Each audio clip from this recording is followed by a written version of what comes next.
عد معايا أغنى وأقوى 5 ستات في الوطن العربي كله. أقل واحدة فيهم ثروتها 2 مليار دولار، عايشين في قصور من ذهب، والأكل بيروح لهم بطيارة خاصة. رقم 1، الشيخة موزة المسند. الشيخة موزة ما تعرفش يعني ايه دهب، ما بتلبسي غير اللؤلؤ والجواهر والأحجار الثمينة والنادرة. أما في جزء العقارات فهي صاحبة أكبر 3 قصور موجودين في لندن، من تصميم المهندس المعماري ديسموس بورتون، المهندس المعماري لقصر باكنجهام الملكي البريطاني. وقتها في 2014 كان سعرهم 313 مليون جنيه استرليني. شوف دلوقتي بقى سعرهم يبقى كام، غير القصور الخاصة بيها في قطر. وخلينا نرجع لورا شوية ونعرف ازاي موزة بقت أقوى ست في الوطن العربي كله، وازاي قدرت تنفذ انقلابين من غير ولا جندي، وتبقى الست الوحيدة اللي حكمت دولة عربية حديثا. مش حكمت بس، دي بقت سيرة العالم كله ووقفت دولتها على رجليها. موزة بنت ناصر بنت عبد الله المسند، أو زي ما بيقولوا حاكمة قطر الفعلية، أقوى ست في الوطن العربي كله، مع إنها كانت دلوعة أبوها، بس قدرت تحقق له طموحاته هو وعيلته في السيطرة على حكم قطر، وقدرت تثبت معنى إن البنت سند أبوها. اتولدت موزة سنة 59، وكان أبوها بيحبها قوي أكتر من أي حد، وهي لو شافت حاجة شغلاه تقلب الدنيا، وبالفعل عملت عشانه اللي محدش يعمله. أبوها من قبيلة المهندة اللي كانت عاوزة تحكم قطر بدل من آل ثاني، وبسبب ده اتنفى هو وقبيلته كلها للكويت. وبرغم انه كان عايش في الكويت هو وعيلته، بس برضه فضل يطالب انه يحكم قطر. بس على مين بقى؟ ده آل ثاني دعموا حكمهم بالإنجليز اللي كانوا لسه محتلين الإمارة. بس حصلت المفاجأة اللي بعدها بقى سهل الشيخ ناصر يحكم قطر، وهي إن الشيخ خليفة بن حمد آل ثاني انقلب على ابن عمه وبقى هو الحاكم. مش كده وبس، ده كمان عين ابنه حمد ولي العهد.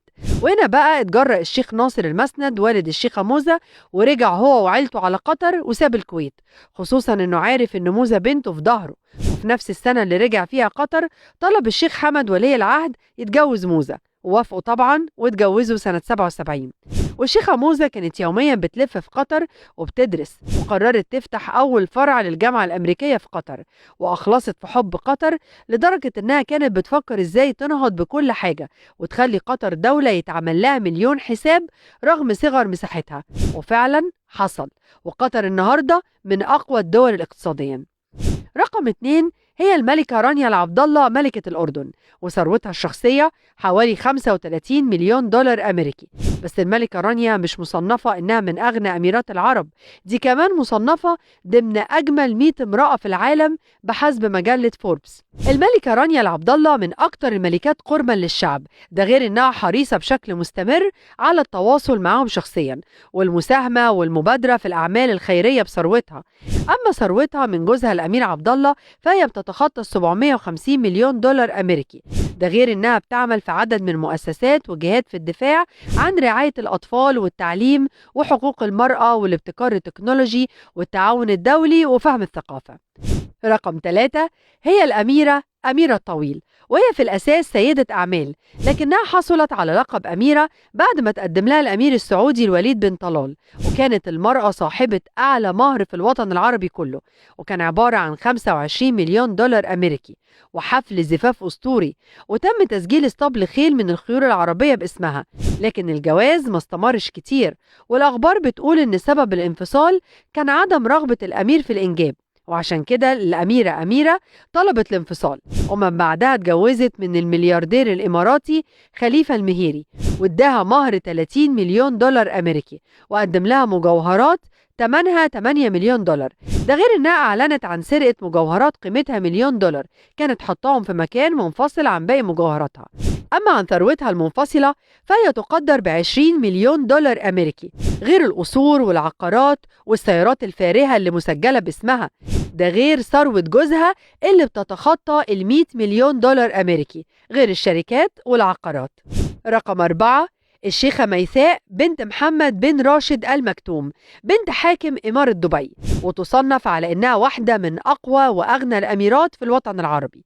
ثروتها تقدر بحوالي 4 مليار دولار، والفضل يرجع لممارستها للرياضات المختلفة زي التايكوندو والكاراتيه والفروسية. وبعد اعتزالها بسبب الإصابة في 2012 إلا إنها قررت تدعم بثروتها جميع المجالات الرياضية اللي هي مهتمية بيها.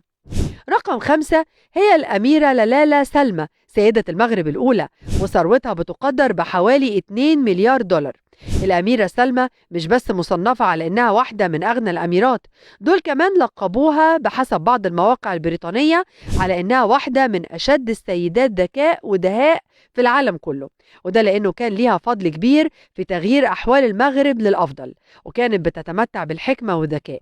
وعشان كده تم تعيينها في عدة مناصب، زي إنها كانت رئيسة مؤسسة لالا سلمى للوقاية وعلاج السرطان، وسفيرة النوايا الحسنة لمنظمة الصحة العالمية، مع العلم إنها في الأساس بتنحدر من أصل سلاطين الأندلس، يعني ملكة بنت ملك من يومها.